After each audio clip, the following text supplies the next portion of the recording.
C'est tous les jours de manche. Qui n'est pas là. Ah si. C'est tous les jours Arnaud de Manche. Arnaud qui est avec nous en direct de Montreux puisque vous êtes au Festival de Montreux. Bonjour Arnaud.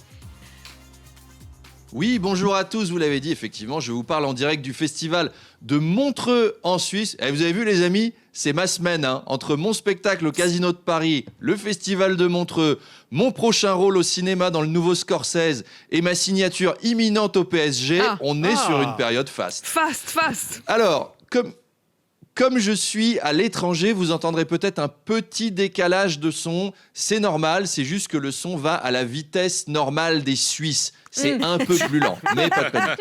Alors sinon, j'ai une autre bonne nouvelle, puisque aujourd'hui, on ne devrait pas mourir d'une guerre nucléaire. C'est sympa, hein ? Amichai Eliaou, le ministre du patrimoine israélien, avait déclaré qu'un recours par Israël à la bombe nucléaire contre la bande de Gaza était une option. Et Benyamin Netanyahou a dit non. Donc, on ne devrait pas crever tout de suite. On va au moins pouvoir faire Noël. Ce qui est sympa. Alors, c'est vrai qu'en plus, c'est complètement con comme option. Hein, Gaza, ça fait 360 km². Si tu es Israël et que tu largues une bombe nucléaire dessus, qu'est-ce qui va bien pouvoir t'arriver ? Bah, tu détruis la moitié de ton propre pays, hein, en fait.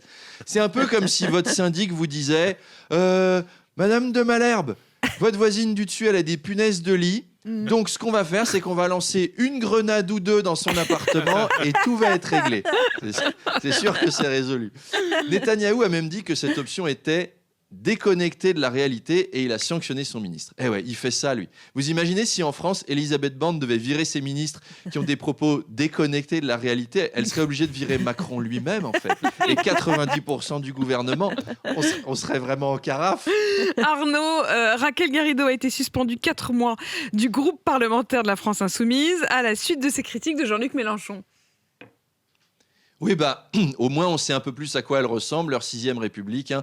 En fait, la 6e, c'est le niveau de maturité à la direction des Insoumis. C'est niveau collège, quoi. T'as critiqué le chef de la bande, il faut pas...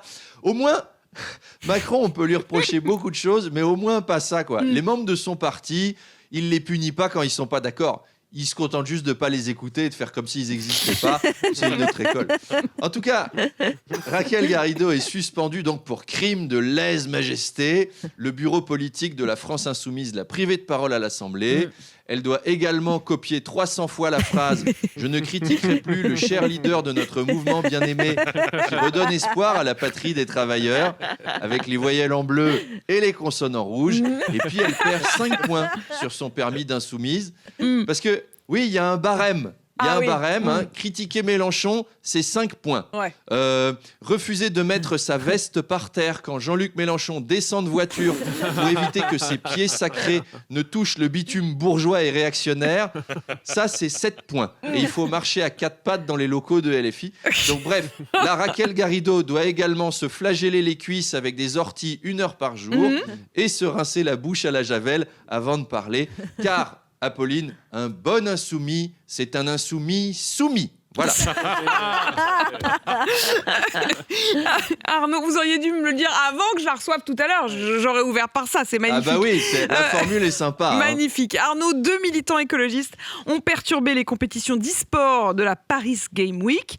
Ils ont jeté de la peinture sur les écrans des joueurs pendant le tournoi de Street Fighter 6. Ouais. Vous entendez, c'est la musique de Street Fighter. Le premier qui me donne le nom du personnage sur Instagram, tiens, il a gagné. Bref, des jeunes militants écologistes se sont invités chez les joueurs de jeux vidéo professionnels. Militants écolos et jeunes joueurs de jeux vidéo, ça restera dans l'histoire, ça, sous le nom de la guerre des puceaux. C'était pas la guerre des boutons, c'était la guerre des boutonneux. On attend que Benjamin Duhamel interroge les victimes. Hein. Il sera là. Alors... Vous êtes gamer professionnel, pardon. Quelle est votre réaction ? C'est dégueulasse parce que j'étais en train de préparer une contre-attaque de fou avec Ryu sur Blanca et ils sont arrivés pour mettre de la peinture sur les écrans. Ah oui, effectivement, une attaque de Ryu sur Blanca, c'est pas cool. En plus, s'il y a des gens qui polluent pas, c'est bien les geeks de la Paris Game Week, ça. Eux, ils sont totalement non polluants, ils sortent jamais, ils sont chez eux H24, ils prennent une douche, allez, une fois par semaine.